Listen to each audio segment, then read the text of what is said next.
Today, we're talking about what a line splitter measuring device is.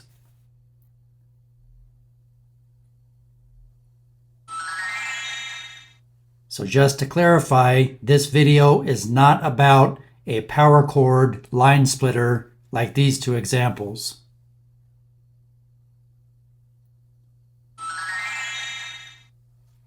What we're talking about today is a plug-in device that separates the hot wires, and in the case of a 120 volt circuit, the hot and the neutral wire, allowing current measurement with a clamp-on amp meter. So this one you can buy for 15 bucks at Harbor Freight.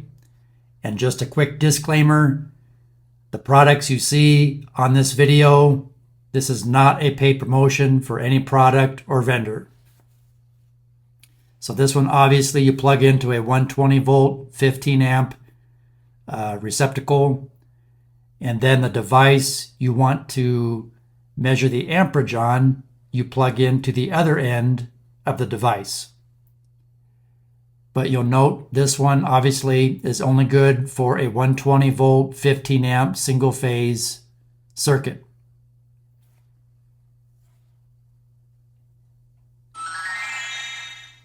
A device that I designed for my previous employer was a 240 volt line splitter adapter.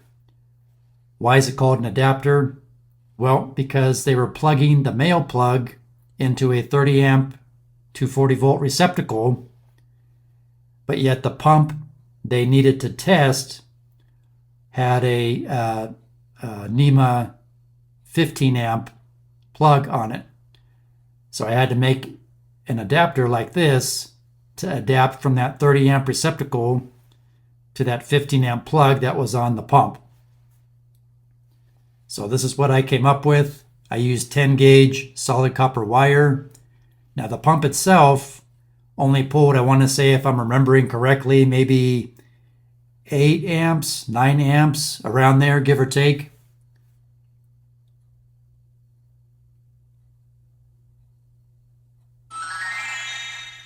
And here's that actual device in use in the real world.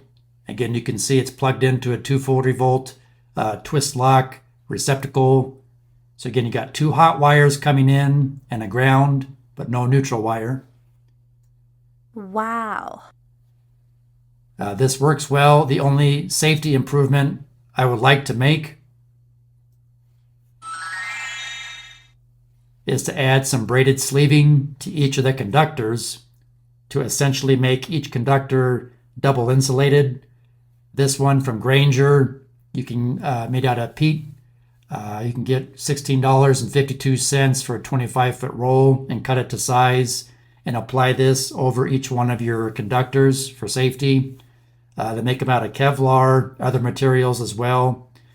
Again, the idea here is to ensure that the insulation on your conductors can't get nicked or cut or scratched or damaged, because obviously you have live electricity going through there, and that could be a potential safety hazard for someone getting shocked if there's an exposed copper conductor.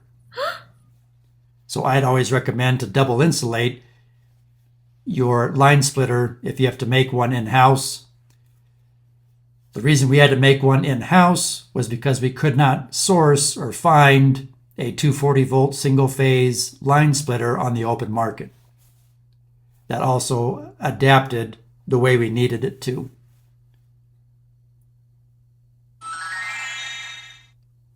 I hope this information helps. Please like, share, subscribe, leave me a comment below, and thanks for watching.